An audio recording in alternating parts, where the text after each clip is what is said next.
A ver si lo así grabo. Hola chicos, ¿cómo están? Mi nombre es Javier Martínez. Bienvenidos a un nuevo video. Este video, les voy a confesar, ya lo había intentado grabar, pero como siempre me pasa, no le di a grabar o algo pasó con el celular y pues bueno, no quedó. Pero no por eso nos vamos a quedar sin video esta semana. Y el tema que vamos a ver es bastante interesante. Yo creo que a todos nos ha pasado estar en ese momento en la vida en el cual estamos como queriendo terminar un ciclo o pasar de un lugar a otro, y en cierta forma pues nos sentimos mal, nos sentimos indignos. Algo sucede con nosotros. Y bueno, para no hacer tan largo este tema, lo que sí quiero es que podamos entender que esto no nada más nos sucede a nosotros, no nada más le ha pasado a nuestra generación, es algo que venimos arrastrando, y es por eso que vamos a ver el origen. Entonces, sin más, adentro con el intro.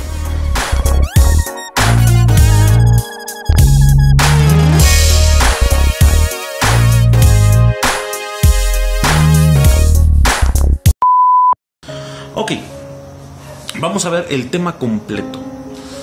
Cómo es pasar desde de lo que fue el pecado a la gracia.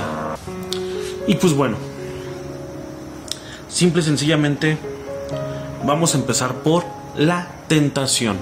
Vamos al libro de Génesis capítulo 3, versículo del 1 al 5, y dice lo siguiente: la serpiente era la más astuta de todos los animales salvajes que el Señor había hecho, así que le preguntó a la mujer: ¿es cierto que Dios les dijo que no coman de ningún árbol del jardín? Y fíjense aquí, Satanás inicia la conversación de una manera en la cual la mujer tenía que continuar. Es algo, es una trampa, obviamente, pero fíjense que es muy astuto. No solo porque lanza una pregunta con una respuesta falsa o con una afirmación falsa, sino porque simple y sencillamente esa pregunta, si la mujer se despistaba o caía en la trampa, como fue el caso de Eva, simple y sencillamente pues iba a provocar que hubiera más conversaciones. Algo que nosotros podemos comparar, por ejemplo, cuando Jesús estaba en el momento de la tentación, en sus días de ayuno, estaba ayunando 40 días, dice la Biblia que él sintió hambre y se presenta Satanás con él. Pero la diferencia es que Jesús era muy tajante. Satanás le dijo: si eres el Hijo de Dios, di que estas piedras se conviertan en pan.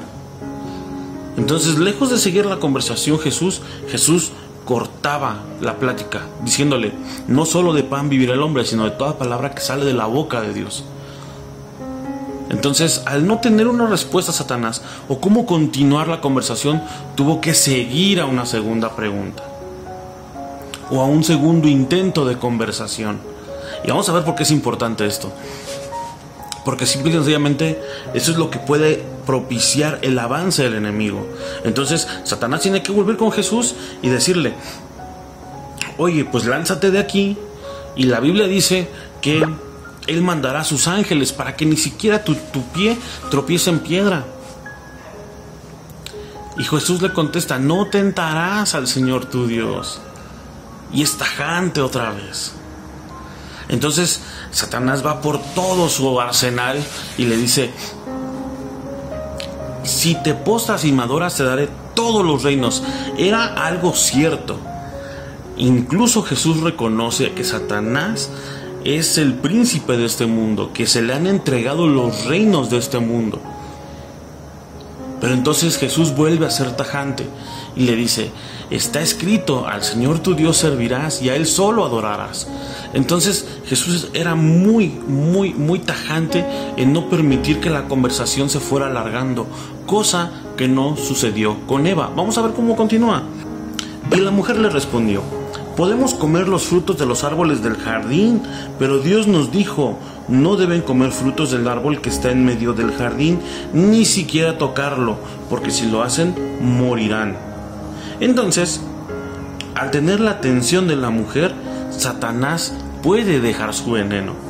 Cuando nosotros le damos la oportunidad a Satanás de poder entrar en nuestra vida, obviamente él no va a perder él no va a perder el tiempo, no lo va a dudar, va a entrar y va a empezar a hacer lo que él mejor sabe hacer: robar, matar y destruir.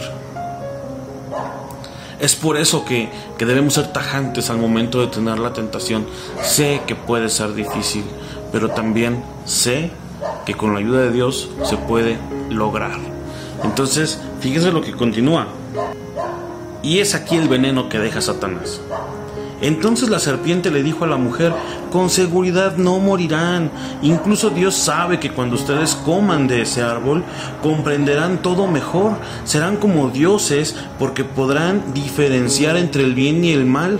La muerte espiritual era algo que ellos no contemplaban al momento de escuchar la palabra muerte. Nosotros, la gran mayoría sabe y entiende que la palabra habla de dos tipos de muerte. Si tú no lo sabes, si tienes alguna inquietud, si quisieras saber un poquito más, pónmelo en los comentarios y con mucho gusto trato de explicarte. Incluso trato de hacer un video para poderlo explicar. Pero lo que ellos entendían por muerte es lo mismo que tú y yo pensamos ahora por muerte. O sea, que nuestro cuerpo se va a pudrir, que vamos a ser enterrados, vamos a ser incinerados, que nos va a dar alguna enfermedad y eso nos va a quitar el aliento. Pero no entendían o no tenían en su concepto la muerte espiritual, la separación de Dios. Entonces, ellos se dan cuenta de que a lo mejor no van a perder la vida que tienen aquí. Y eso empieza a provocar, y como dije, es el veneno que Satanás empieza a sembrar, porque de ahí vamos a ver que hay una etapa de convencimiento. ¿Qué es esa etapa de convencimiento? Simple y sencillamente cuando decimos: es que a lo mejor no es tan malo lo que quiero hacer. Hay otros que también lo hacen, no les va tan mal.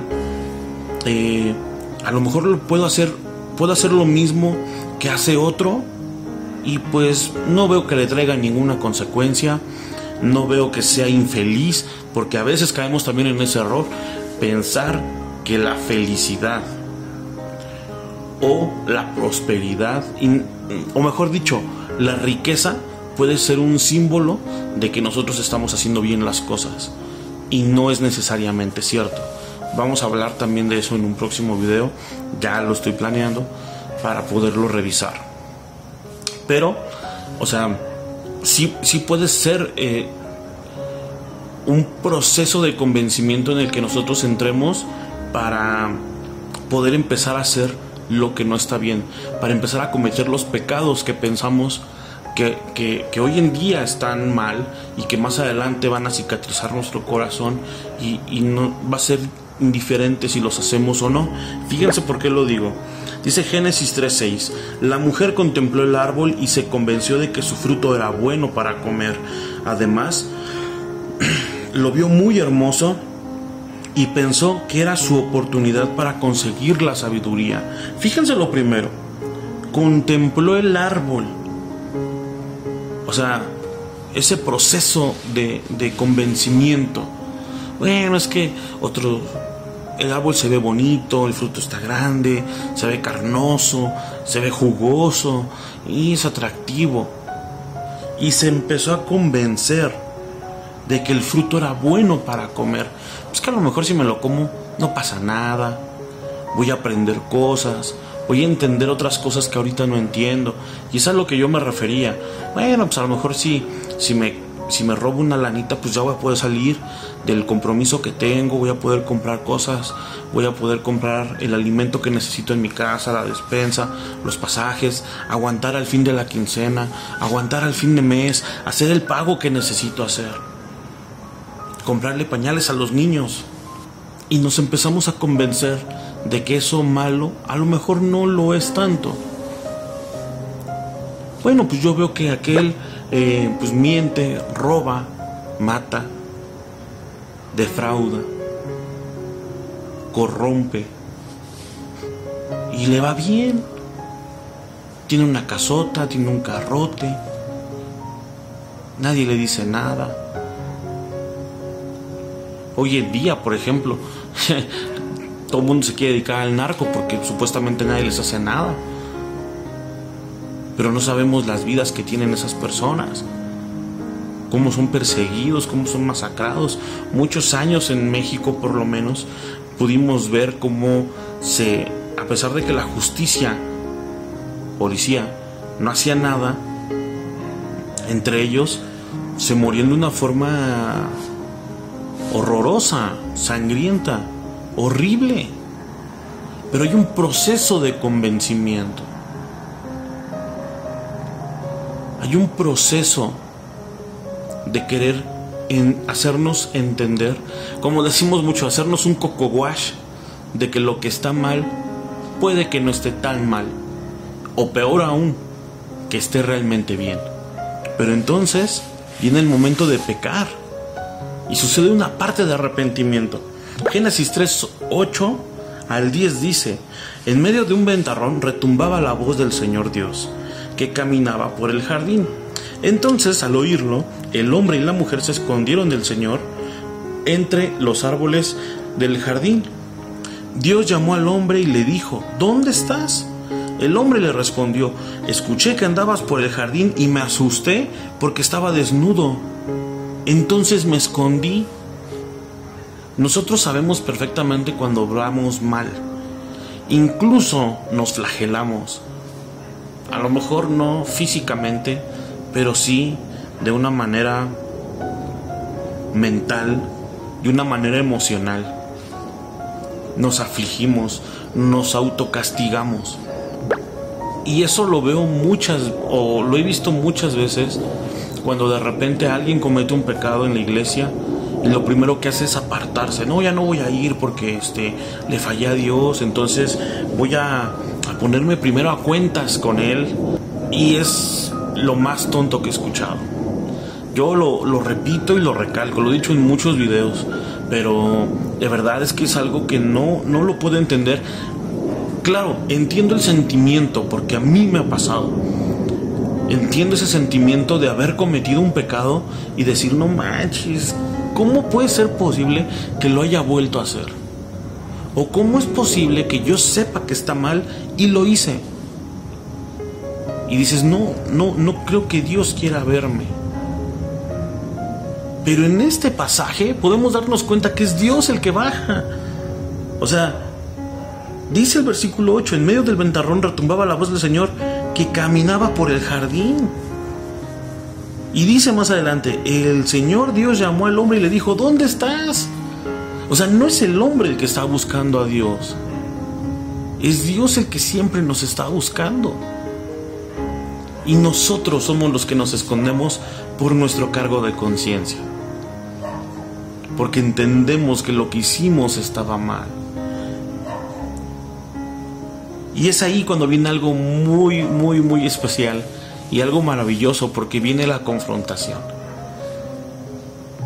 Génesis 3:11 dice: luego Dios le preguntó: ¿quién te dijo que estabas desnudo? ¿Acaso has comido del árbol que les prohibí comer? O sea, Dios no es tonto. Pero qué fácil hubiera sido simplemente poner un castigo. En vez de eso, lo que Dios hace es confrontarlo. Y como muchas veces le decimos a los hijos: solo quiero que me lo digas. Yo ya sé lo que hiciste. Lo que quiero es que reconozcas tu error. Y viene ese momento de confrontación, que es muy, muy difícil. Sobre todo porque normalmente todos nos quedamos en el remordimiento, en el decir: es que fallé, es que volví a pecar, es que volví a caer, y es que volví a cometer el mismo error. y mejor me voy a quedar aquí solito en un rincón regañado. Y la confrontación lo que nos permite es avanzar, salir de eso, pasar realmente a un arrepentimiento. Y las preguntas que Dios hace son muy claras. ¿Quién te dijo que estabas desnudo? Porque fue lo primero que Adán contestó. Te escuché y tuve miedo porque estaba desnudo. Entonces, ¿quién te hizo despertar a esa realidad? ¿Quién te dijo que estabas desnudo? Y lo segundo, ¿has comido del árbol que te prohibí comer? ¿Hiciste lo que te dije que no hicieras? Estas dos sencillas preguntas, al contestarlas, hubieran resuelto todo el problema. Pero ¿qué sucede? Lo que siempre hacemos como seres humanos, echarle la culpa al otro. Entonces empezamos a evadir nuestras responsabilidades. Dice Génesis 3, 12 y 13. El hombre le dijo: la mujer que me diste por compañera me dio del fruto de ese árbol y yo comí. O sea, lo que el hombre estaba prácticamente diciendo es: la mujer que tú me diste, porque yo no te la pedí, la que tú creaste de mi costilla mientras yo dormía, fue la que me hizo pecar. Evadiendo la responsabilidad de que a él también se le dijo que no comiera de ese fruto. Él claramente podría haber dicho al momento que Eva le dio el fruto: no voy a comer, porque Dios nos pidió no comer de ese fruto. Él simple y sencillamente podría haber tomado la responsabilidad en sus manos. ¿Pero qué hizo? Simple y sencillamente decir: bueno, pues si tú me lo das, pues ahora le vamos a probar. Cuando vio y sintió la confrontación, lo que hizo es que yo no tuve la culpa, fue ella. Entonces, ¿qué hace Dios? Luego el Señor Dios le preguntó a la mujer: ¿con qué esas tenemos? Y la mujer le respondió: la serpiente me engañó y yo comí. Entonces, la mujer también evade su responsabilidad. Y lo que hace es decir: no, yo no fui, fue la serpiente. Cuando ella también tenía que haber dicho no. Y como lo vimos, o sea, haber puesto un alto y decir: Dios no nos permite comer de ese fruto. Adiós. Suena sencillo, y yo creo que hasta cierto punto, si lo pensamos así, sí debería ser sencillo mantenerse un poco alejados del pecado. Independientemente de que la Biblia también nos enseña que nosotros somos tendientes al pecado, y eso Dios lo sabe. O sea, Dios está consciente de que nosotros vamos a tender a practicar el pecado. O a lo mejor, si no a practicarlo, por lo menos sí a cometerlo. Y que no vamos a estar exentos en nuestra vida de fallar en alguna ocasión. Pero cuando decidimos pecar, empezamos a tener las consecuencias de eso, y no es nada agradable. Dice Génesis 3, 16 al 19. Después Dios le dijo a la mujer: te daré más trabajo y multiplicaré tus embarazos, y con todo y tu duro trabajo tendrás también que dar a luz a los hijos. Desearás estar con tu marido, pero él te dominará a ti. Luego Dios le dijo al hombre: ya que tú obedeciste a tu mujer y comiste del árbol que yo te había prohibido, la tierra estará maldita por tu culpa. Tendrás que conseguir la comida por medio de tu duro trabajo. Durante todos los días de tu vida, del suelo nacerán cardos y espinas para ti, y tendrás que comer plantas del campo. Obtendrás tu comida trabajando duramente hasta que mueras y regreses al polvo, porque tú saliste de allí, polvo eres y en polvo te convertirás. Muchas veces tratamos de evitar las responsabilidades, sobre todo las consecuencias de nuestro pecado. Y en algunas ocasiones, creo que hasta yo lo he dicho y lo he pensado: si Dios me perdonó, ¿por qué tengo que vivir la consecuencia?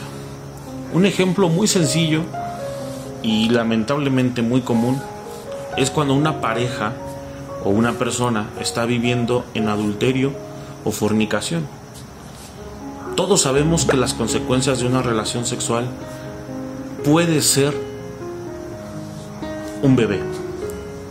Independientemente de los métodos anticonceptivos y todo ese tema, nosotros sabemos que de una relación sexual se puede producir un bebé. Los anticonceptivos fallan y bueno, así muchos llegamos al mundo, ¿no? Pero muchos, cuando cometen ese pecado y se dan cuenta que viene un bebé en camino, dicen: no, pero ¿cómo? Dios, perdóname por mi pecado y de paso líbrate de ese bebé, quítalo del camino. Y dice, o sea, no podemos simple y sencillamente no afrontar nuestras responsabilidades, las consecuencias de nuestros pecados. Cuando a veces simple y sencillamente nos metemos en deudas que no podemos pagar, y estar teniendo detrás llamadas telefónicas del banco, llamadas de abogados o amenazas, cosas de ese tipo, y dices: bueno, ya, Dios, lo entendí, perdóname, que desaparezca esa deuda. La consecuencia del pecado, el fruto de ese pecado, ahí está. Y muchas veces no nos vamos a quitar de la manera más fácil. Tenemos que afrontarlo. Pero en otras ocasiones también Dios nos da un poquito de ayuda. Y vamos a ver que Dios tiene misericordia de nosotros. Génesis 3, 21 al 24 dice: el Señor Dios hizo con pieles de animales ropa para el hombre y su mujer, y los vistió. Luego el Señor Dios dijo: miren, el hombre y la mujer se han convertido en seres como nosotros. Pues saben reconocer el bien y el mal.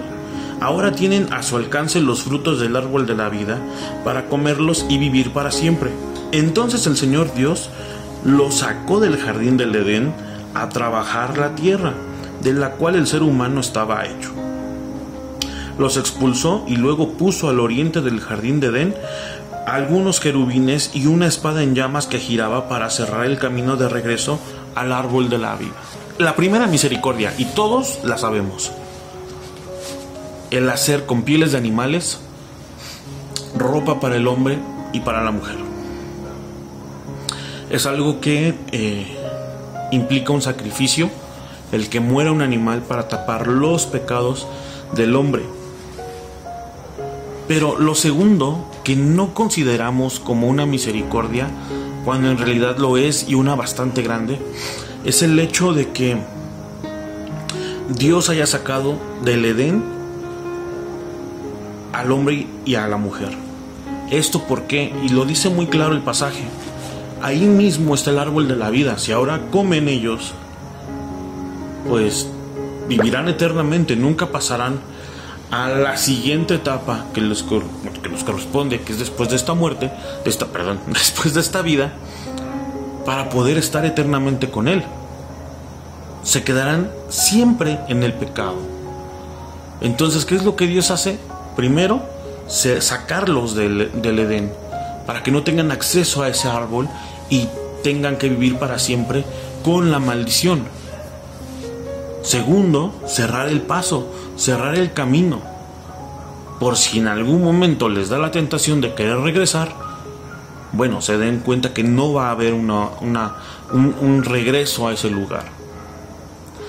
Y vamos a ver que también se elabora un plan a futuro, un plan más grande.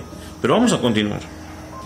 Este segundo plan, este plan a futuro, no es siempre el más agradable o el más esperado, porque de alguna manera nosotros siempre queremos hacer a nuestro modo las cosas, pero Dios se centra en cosas más grandes de las que nosotros a veces podemos pensar. ¿Y cuál es el plan? Fíjense, Filipenses 2, versículos 6 al 8 dice: Él era como Dios en todo sentido. Cuando dice Él era como Dios, se refiere a Jesucristo. Pero no se aprovechó de ser igual a Dios. Al contrario, Él se quitó ese honor, aceptó hacerse un siervo y nacer como un ser humano. Al vivir como hombre, se humilló a sí mismo y fue obediente hasta el extremo de morir en una cruz. Jesús, siendo Dios, por ahí si tienes la duda de si Jesús realmente es Dios o no, Ahí en los videos vas a encontrar un video acerca de eso. Decide ofrecerse a sí mismo como pago por todos nosotros. Remover esa maldición que había sobre el ser humano, porque a partir de ese entonces todos los seres humanos van siendo malditos por el pecado de Adán y Eva. Y uno puede decir, ¿pero por qué? O sea, bueno, a pesar de los ladridos de perros, intentaremos terminar. Y uno puede decir, sí, o sea, está bien que ellos cometieron un pecado, ellos cometieron un error, ¿y qué culpa tengo yo? Bueno, lamentablemente eso se hereda. Eso es algo que va pasando de una generación a otra. Y nosotros, aunque no lo decidimos, no lo cometimos, a lo mejor ni siquiera lo pensamos, vamos cargando con ciertas consecuencias. ¿Y es injusto? Sí, pero no es tampoco la culpa de Dios. Fueron las decisiones que tomaron en su momento Adán y Eva, ¿no? Entonces, ¿qué es lo que Dios planea? Que pueda venir Jesús a este mundo a ofrecer su vida por nosotros. ¿Y para quién es el perdón? Bueno, simple y sencillo. Juan 6:37 dice: todo lo que el Padre me da, vendrá a mí, y el que a mí viene, no le echo fuera. Si tú estás harto de cargar con esa circunstancia y a lo mejor no te habías dado cuenta que el camino por el que vas no es el más correcto, no es lo mejor para ti, ese es el momento de decidir por Jesús. Es algo muy sencillo, solamente tienes que decir conmigo: Señor Jesús, te reconozco como el Señor de mi vida, como mi único y suficiente Salvador. Quiero que me ayudes a conocerte más y que me guíes hacia ti. Sé tú el amo y Señor de mi vida. Amén. Ahora, ¿cómo te vas a comunicar con Él? A partir de una oración como esta, como si estuvieras hablando con cualquier otra persona, y una Biblia. En la descripción de este video vas a encontrar muchas formas y especialmente 2 listas de reproducción. Una de cómo orar y la segunda de cómo leer. Ahora, si tú eres una persona que ya conocía de Dios y que creíste que alejándote de Dios vas a encontrar el perdón de tus pecados y vas a poder encontrar la forma de acercarte más a Él, déjame decirte, estás equivocado. Necesitas acercarte de todos modos. Una receta para arreglar las cosas viene en el Padre Nuestro, y es: danos hoy el pan de cada día y perdona nuestras ofensas como nosotros perdonamos. ¿A qué se refiere esto? Simple y sencillamente a que todos los días debemos llegar a comer a casa. Todos los días. Si tú por alguna razón ya no estás orando, ya no estás leyendo, tienes que volver a hacerlo. Y a lo mejor me dirás: es que yo pequé. No importa, tienes que llegar a comer a casa, porque después de la comida viene el perdón. Te mando un fuerte abrazo, espero que estés muy bien. Te recuerdo, en la descripción de este video vas a encontrar mucha información que te puede ayudar. Le mando un saludo a los que están viendo este video por YouTube, a los que lo están viendo por Facebook, incluso a los chicos de iVoox o de Spotify que lo están escuchando en podcast. Les mando también un fuerte abrazo, que Dios los bendiga mucho. Muchas gracias por todo el apoyo que me han dado. Quiero decirles que si necesitan algo, si puedo ayudarles en algo, tienen alguna duda, un comentario, lo que sea, me pueden contactar en mis redes sociales. Están en la descripción del video, al final del video o en los comentarios acá abajo. Entonces, nuevamente les mando un fuerte abrazo, pásenla muy muy bien y nos vemos en el siguiente video.